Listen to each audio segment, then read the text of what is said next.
with my first birth. We gave birth at home in 2022, and we worked with a midwife here in Nashville, and I'll tell our full birth story in a different video.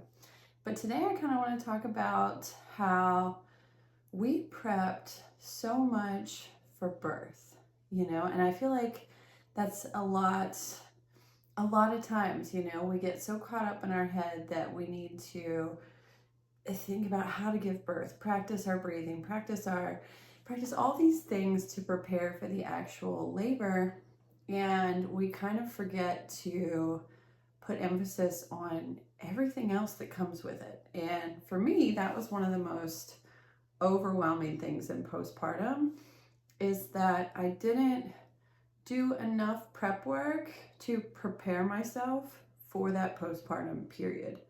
I had prepped, like I said, so much for the birth period and kind of neglected all the care that I would need going into postpartum. So I want to break down a little bit about what we experienced. And at the moment, we're pregnant with baby number 2. We're currently due later this year, which is 2024. We're gonna do a home birth again. And we're gonna do things a lot differently. At least that's the plan. You plan for things to go a certain way, and a lot of times in birth it has its own mind. But currently our birth plan is focusing a lot more on postpartum. Going into this second one of the first things we're gonna do is make sure we have hands on deck. With our first birth, it was just my husband and I, for the most part, here for those first 4 weeks when we had our newborn baby. And we had in our mind kind of just assumed that would be enough. We wanted that time by ourselves. We wanted to bond with our baby. And we wanted to just kind of really figure out what life was going to be like. But, in hindsight, we wanted some help, and we didn't have it set up at the time, and we didn't know we would want it. I didn't think that we would want someone else here, but we really did, because it helps so much just to have an extra set of hands. And that could be someone just helping with the laundry, or helping with the dishes, or just sitting and holding your baby while you take a nap. Any of those things. Going into birth number 2, those are my priorities. I want someone to be there who can just help assist so that I have room to breathe and my husband doesn't have to fill that void. He can be here and support me and, be in that space and bond with our baby, but it's not going to be his responsibility to make up for all the things that I typically do.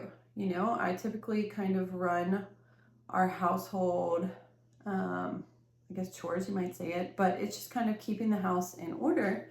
And I like doing those things.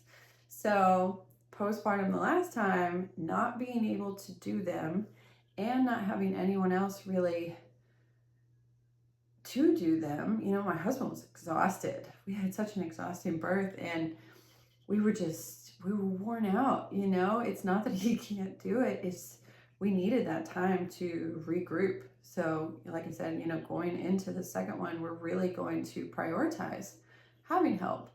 Now, I know a lot of people will hire a doula, and doulas are amazing. They are emotional support, and they can oftentimes help you cook, they can help you clean, they can help with baby, they can help you just get more comfortable. They can have so many different ways to bring value to your postpartum. Now, there's doulas for pregnancy too, going into birth, going into labor, but there's also doulas who specifically kind of focus on that postpartum period and helping you get the care that you need. So that's a great option.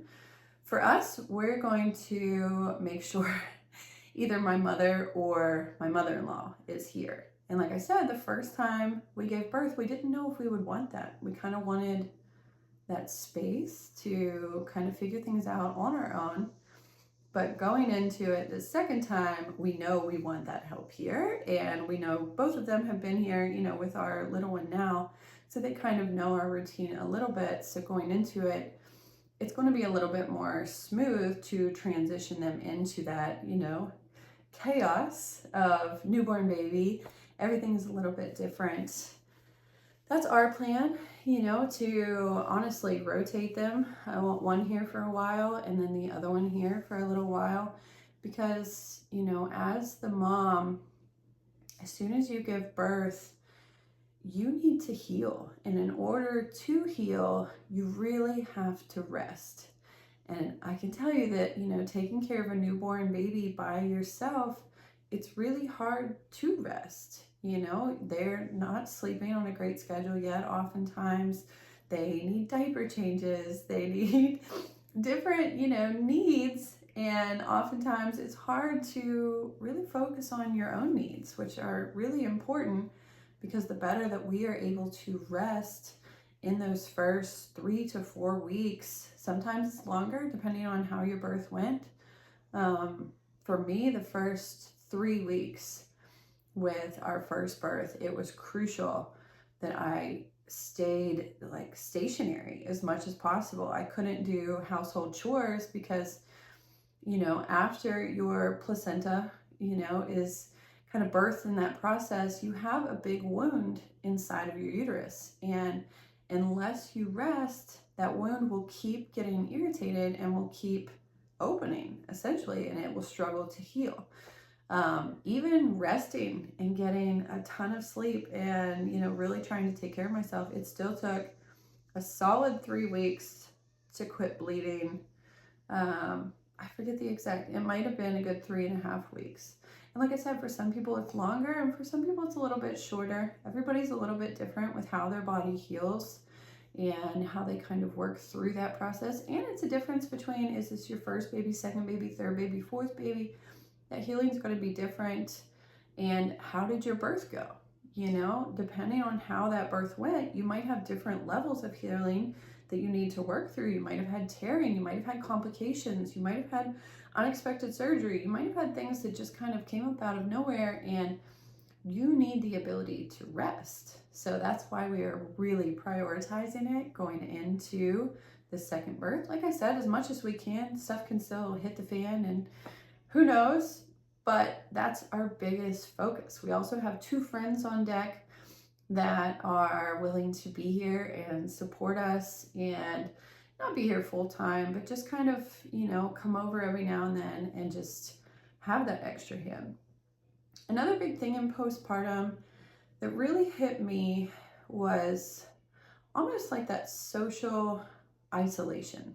I had gone from a full-time job to having baby, and then we were just in postpartum, and a lot of times postpartum you really lay low and you don't have a lot of visitors, and it's just kind of you and baby, and depending on your situation. But for me, it was me and baby and my husband, which was amazing. But we are both very social individuals, so to not have that kind of normal flow and interaction was very difficult for us. So I know going into this one, we're definitely going to have people over. And it doesn't mean, I know a lot of people worry about newborn babies being around other individuals. You don't have to have people hold your baby. You don't have to have, them all up on top of you. It's more of just having people to talk to. And you can even just FaceTime. We're in that digital age where FaceTime can really come pretty close to simulating social interactions. It's still not the same as having a physical body in the room with you and you guys have tea together or just talk about, for me, I just wanted to hear about the real world. I wanted tell me about your day, because my day is just, it's just a lot. I almost just wanted a distraction a little bit, just to make my mind feel a little bit more like it had felt before baby, to help that adjustment be a little bit more subtle rather than just drastic and immediate. So those are our 2 biggest focuses going into postpartum. The third one, these aren't ranked in order of importance. These are just 3 things we're focusing on. The third one would be, I'm really focusing hard on postpartum nutrition. A lot of people food prep and they freeze meals, and that helps substantially.